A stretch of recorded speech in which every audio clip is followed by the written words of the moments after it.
Hola y bienvenidos al Palante Nonprofits Podcast. Soy su host, Dr. Andrea Ortega, trabajando con organizaciones sin fines de lucro en Estados Unidos. I'm so excited to highlight our nonprofit leaders, change makers, and other philanthropists in our sector. Bienvenidos. Bienvenidos al Palate Nonprofits podcast. Soy la doctora Andrea Ortega and today I am here with Rosa Malagón. Ella es una trabajadora social clínica with a promise to help with mental health and bring connections to the community and creating access to spaces outdoors, which I love. Not because I like the outdoors, Rosa, but I love that people love the outdoors. Rosa trae más de una década de experiencia en trabajo social, relationship building, y community navigation. She currently serves as a community navigator in Hispanic Access Foundation, which I love because I get to see her at a lot of nonprofit events here in Central Florida. She supports families by connecting them to essential resources, and she's a huge champion for systems that respect la dignidad y diversidad de nuestras comunidades. Rosa también is a next generation leader de la Florida Trail Association, where she works to amplify and make sure that people feel welcomed y representados y cuidan de la naturaleza. Su trabajo refleja una visión clara de sostenibilidad, mente, comunidad y territorio. Y hoy, I'm so happy to have you here, Rosa. Anything Yeah, you want to add? just so thankful and honored to be invited on your podcast. También soy bailadora, bailarina with Mexico Danza Orlando. So we dance traditional Mexican folkloric dance. And outside of that, también not only with first generation leader with the Florida Trail Association, pero también tengo like my own outdoor org called Nuestra Cultura Outdoors. So just like a little bit of a lot. My God, but I love it. One, I've seen her dance and her outfits are beautiful. I literally asked her if she's dancing and I think you're dancing this week. I love when I saw her dance, I was like, oh my God, I want to do that with my girls because it's such a connection to our cultura, and so important. And you're gonna have to tell me more about this org because I definitely want to know more about why you started it and possibly, what are you doing? What are your programs? Tell me, Rosa, before we get started. Yeah, so Nuestra Cultura Outdoors, I started it last year in 2024. In January, we kind of launched. But before that, I had started it, but more like in my personal page, like my personal IG, just inviting family, friends, or just anyone that followed out to discover new trails with me. But then from there, it just continued to grow. And I was like, you know what? I really want to expand my reach, do it a little bit more accessible, be able to separate my personal page from that actual the hiking club page. So I created the IG, I created the website because I just found just being outside on the trails to be relaxing. I don't want to say disconnect because I don't disconnecting is it's I don't know, como que I just want to like disconnect from the world and that's not what it is. It's really to just ground myself and just find a space to just be. There's no expectation of me in the outdoors. There's no right way of being in the outdoor space. It was just a place to be and really to go outdoors with my family and my daughters. And I wanted to share that experience with mi comunidad. Por eso se llama Nuestra Cultura Outdoors. La representación de nuestra comunidad, de nuestra cultura in that outdoor space is so important because I didn't see that, especially like in Central Florida where a lot of the trails, of course, there's a lot of urban trails, but a lot of like the longer trails are in rural areas. And rural areas sometimes are not the most welcoming, or you just don't really see yourself reflected in those outdoor areas. I really wanted to create a safe space, safe community where nuestra comunidad puede estar afuera and just experience the outdoors. I love that. That was actually, I think, our first question, and I had no idea because Gosh. I love that you said that it's not really disconnect. Because if you really disconnect, you're not, to your point, you're a connector. You need to be grounded in something. So I love that you used that word. Tell me a little bit something about cómo se unieron, like, all of those dreams. Like, at what point did you realize I want to be outdoors and I want to, and being outdoors helps my mental health and helps make that connection. Like, how did that happen? So my background is in social work. I went to the University of Central Florida, got my bachelor's in social work, went back, got my master's in social work, and then became a licensed clinical social worker. And I've been doing like I had been doing community mental health, actually at Catholic Charities. I was working there for about 8 years. And for those that don't know Catholic Charities, they're pretty much nationwide. So I worked with the immigration and then also the behavioral health program there. But my world was mental health because that's what I was studying. And when you're in school and you want to be like the best and you want to learn everything and you want to consume everything. So everything was mental health for me. But I found that I needed something else. And another passion of mine was the outdoor space. So slowly I started kind of combining both. So when I do the outdoor hikes, it's not just exposing our community to different outdoor trails and hikes and things like that, but I also include a lot of like mental health aspects into it. So I've done like yoga in nature and sound bath, sound healing in nature, journaling, meditations. I usually always take affirmation cards. En nuestra comunidad, bueno, por lo menos en mi familia, it wasn't really something that we talked about. At all. Like, at all. It was like, it wasn't anything that, you could never be like sad or upset or angry or especially as a child. There was no room to really talk about your feelings. You just did stuff to like cope with whatever you were feeling. Like, échale ganas, like you're gonna be okay. But I really wanted to expose our community to other like healing modalities. So in connecting with other healers in the community, I connected with a yogi. I connected with a sound healing therapist, and they actually reached out to me through social media and said that they wanted to, collaborate and do things and kind of bring that into my community, and which I was really thankful. And actually really enjoyed it because they're both women of color. So to see like a yoga instructor, to see a sound healing therapist, which that wellness space tends to be very like white dominated. I really wanted to be intentional and make sure that I brought anybody into the community that was going to feel safe and reflected of the community. But yeah, like that's like in all the work and all the areas now, I've seen that I'm just trying to intersect all of it, like weave all of my identities together. Like I don't have to be only like a mental health therapist. I don't only have to love the outdoors and have a passion for the outdoors and conservation environment. I don't only have to be an advocate and engage with my community and share resources. I can literally do all the things that I want to do. And I think sometimes where we work and like you're only this one person, you can only be good at this one thing. You should only focus on this one thing. And I feel like, no, we have different interests and we're able to kind of interconnect all of them. And that's what I continue to like strive to, like just be able to connect all the things that I'm passionate about. Yeah. Sometimes you have to ground yourself, right? I think we, especially our generation, live with a lot of that, the weight of the shoulder of our ancestors and all the things that has happened for us to get to where we are. But that doesn't mean we have to live our life, always echándole ganas. We really sometimes have to like stop and reflect and really understand what we're thinking. And I really love and appreciate that you brought that today. So tell me a little bit about, in your profile, the words community come up a lot and then community care. So what does that mean to you and how maybe in your job or in other places, how does that community care show up? Yeah. So I am a community navigator. That's my title at Hispanic Access Foundation.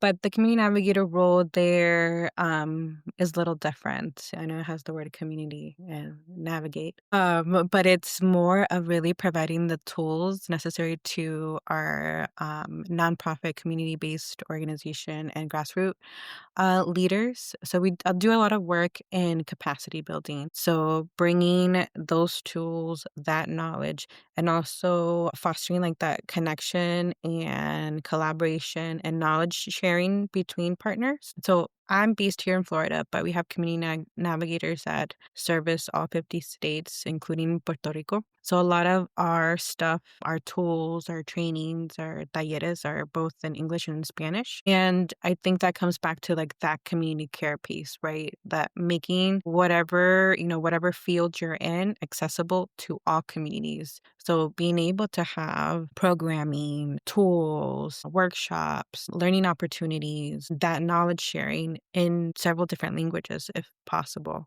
right? Really knowing the community that you're trying to serve. If, for example, you live in a community that is super diverse, or maybe you know that there's a big community that speak Portuguese or Arabic, to make sure that if you're going to be inclusive, is that you're also including in that community by providing information accessible to them in a language that they understand. So I think that's what we do in the Community Navigator program. And that's also what I do with Nuestra Cultura Outdoors, really bringing tools, bringing information in several different in Spanish and in English, and also the other healers or other organizations or other community leaders that I collaborate with that can be or can speak to English and Spanish.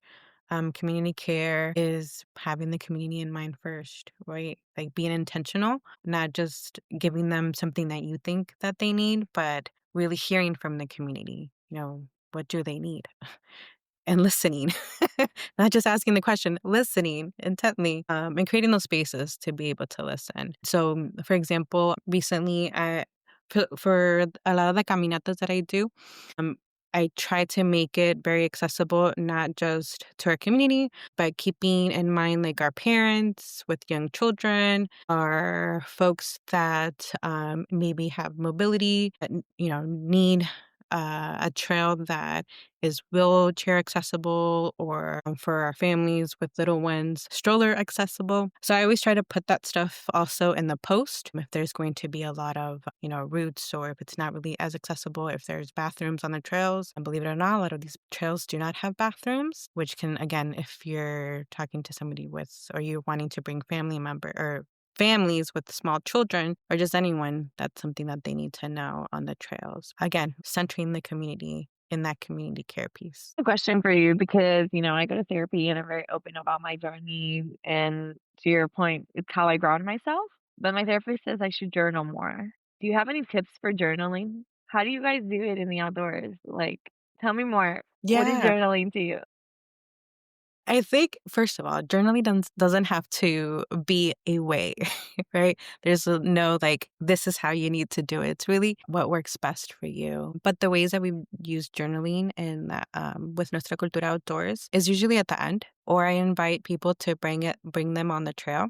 Because usually on the trail, depending on the length of the trail, we'll have like stopping points for people to drink water, to rest for a moment, or people can just journal. But it doesn't have to be like this long, deep, journal entry. It can just literally be either like a brain dump, where you're just dumping all the thoughts that are coming to you as you're walking. Sometimes I'll bring, like, for example, I have some right here, like meditation cards. And this one's really good. This one is from Christine Gutierrez. If you've ever heard of the book, I Am Diosa, she is a mental health therapist, y también es puertorriqueña. So she has like that book, and then she has like this card deck. But at the beginning of each hike, everyone pulls a card and can use that card to like meditate on, can journal. So that's something that I do in my own practice. I usually do have some kind of a card deck, and I just kind of ask myself, what is a message that I need for today? Pull a card and use that card to journal. And I for me, love that.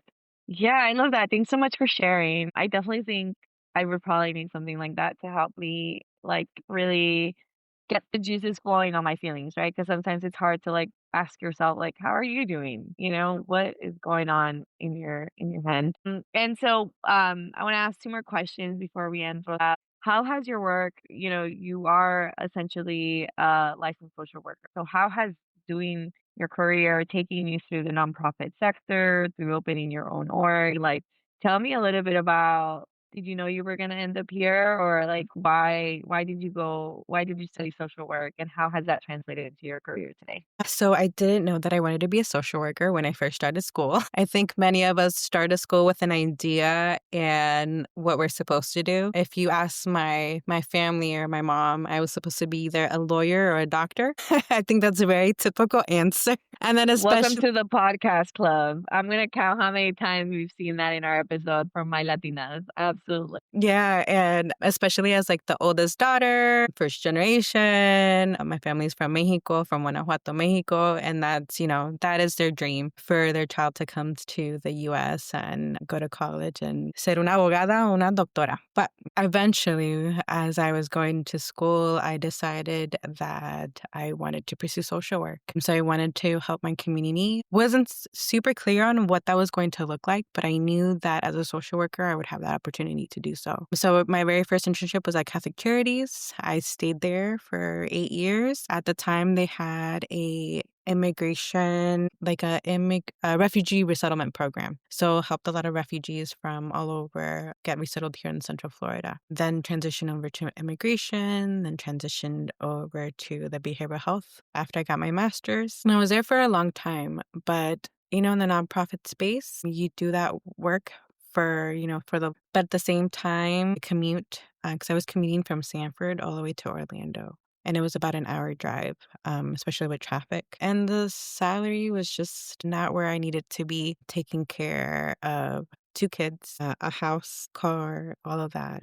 So I had a friend of mine who was working in the Seminole County public school system tell me about an opening. And I went from community mental health to working in the school system for about 3 years as a school social worker. And I really loved it.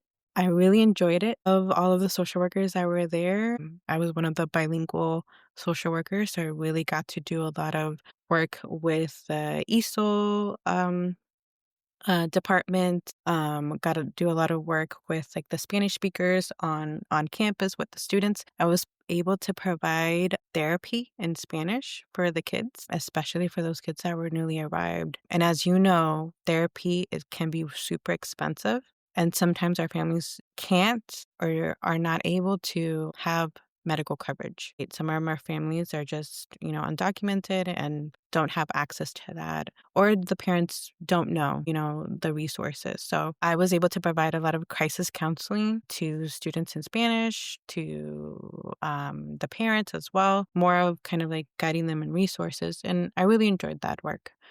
But I was getting to the point of kind of getting burnt out just in a lot of community mental health care, crisis care. Because I did a lot of that as well with Catholic Charities. Anytime there was a crisis in the community, we kind of also responded if any of the churches within the diocese requested our support.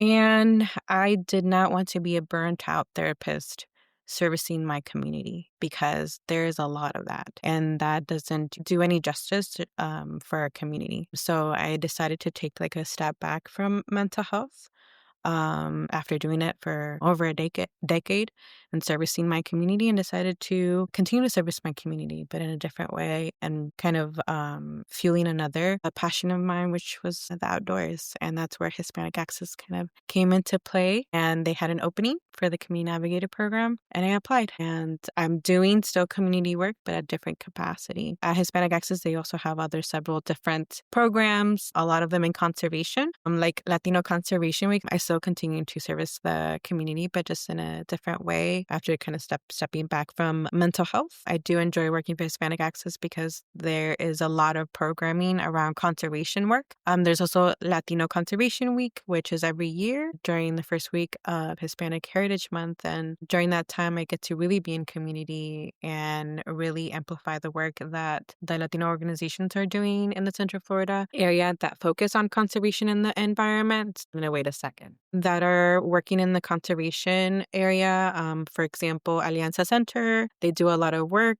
in the outdoor space. También Renacer Foundation, they actually were one of our awardees for the Nuestro Bosques grant, so they get to do a lot of urban forestry. So I really enjoy the space that I am in right now, being in the Community Navigator program at Hispanic Access Foundation, doing community hikes with Nuestra Cultura Outdoors and the new hiking outdoor leaders, Mel and Yaretsi, which are also other community leaders. Mel is with the Youth Action Fund, and Yaretsi is over at Hispanic Federation. So they are their own like power women in their respective fields. And in their organizations. And I'm doing a lot of work in the community outside of that. I also am with Karen Patricio in LULAC, the Orlando chapter. She's starting it, and they deal more with advocating for the immigrant community. So I get to also do a lot of that work. And bailando con Mexico Orlando danza. So I get to do all those things and be a mom to my two beautiful daughters, who one is in 10th grade, she's 10 in 5th grade. And then my oldest just graduated high school, and she's at Advent Health University, and also working at a daycare and being a whole adult.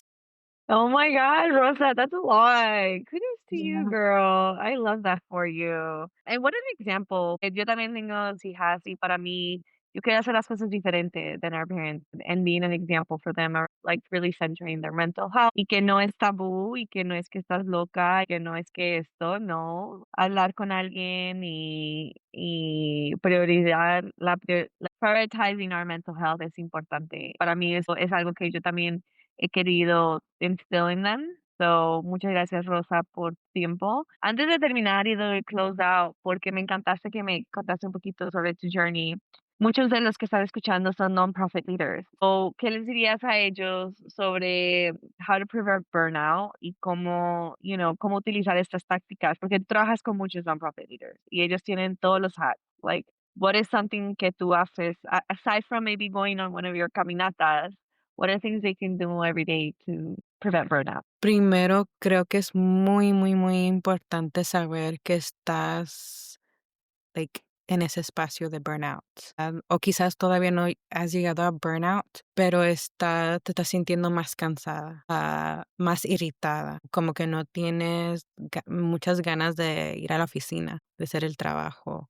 Quizás no estás durmiendo suficiente o estás durmiendo de más. Igual, si ha cambiado la forma de cuánto comes, si estás comiendo de más, si estás comiendo de menos, si estás haciendo cosas que hoy dejaste de hacer cosas que ya antes te gustaban, pero ahora no tienes como ni el ánimo ni la energía para hacer esas cosas que te gustaban de antes. ¿Cómo te estás sintiendo? Parar para decir, más de 2 semanas donde no me siento bien y decir y nombrar las cosas que han cambiado. No solamente decir, no me siento bien porque, bueno, puedo estar enferma y no me siento bien. Puede que hoy fue un día mal y no salió bien este día, pero de tomarse tiempo para de verdad decir, lleva tiempo en donde estoy en este espacio de no sentirme bien por X razones. So, diciendo las cosas, giving it the name. Porque ya cuando te estás dando cuenta que estás en ese espacio y estás llegando al burnout, es cuando puedes empezar a hacer cosas a tu día a día y hacer cambios pequeños. Porque si dices que mañana me voy a levantar a las 5 de la mañana, voy a hacer el workout, me voy a hacer un desayuno, voy a llegar a tiempo al trabajo, voy a escuchar un podcast, voy a hacer todas estas cosas. Una lista grande no lo vas a hacer porque son demasiado, es un cambio demasiado drástico y quizás lo hagas por un día, 2 días, 3 días, pero luego vas a estar tan cansada de ese cambio drástico que lo vas a dejar. So, tiene que ser una, analizar, like that realization que, estoy a ese punto de burnt out. Nombrar las cosas, esos cambios que han pasado en las últimas 2 semanas, un mes, el tiempo que ya tienes sintiéndote así y hacer esos cambios pequeños. So, mañana voy a asegurarme que voy a dormir 7 horas, porque el último mes solamente he dormido 5 horas. Y ese va a ser mi my like base point, el punto, ahí es donde voy a empezar. Y ya cuando yo logro esas 7 horas, ya me voy a ir sintiendo un poco mejor de mí misma y luego ya puedo incluir otro cambio. No es de hacer todos esos cambios drásticos, tomándolo lento porque no llegaste a ese punto de un día al otro, llegaste a ese punto de casi burnt out, poco a poco. Soy igual, poco a poco tienes que empezar a cuidarte de ti misma. creo que sería eso, empezar esos cambios poco a poco, reconocer que estás a ese punto de burnt out, y también hablar con alguien, si no tienes acceso a una terapista, puedes nomás contarle a una de tus amistades, alguien de tu familia que sea como tu accountability buddy. No le saben, y no le tienes que comentar todo si no quieres, pero le puedes decir, voy a empezar a dormirme a esta hora. No me llames después de esta hora, porque ya me voy a dormir. Me quiero levantar a esta hora, a las 6 de la mañana. ¿Me puedes llamar a las 6 de la mañana para asegurar que estoy despierta? So, tener un accountability buddy, también funciona.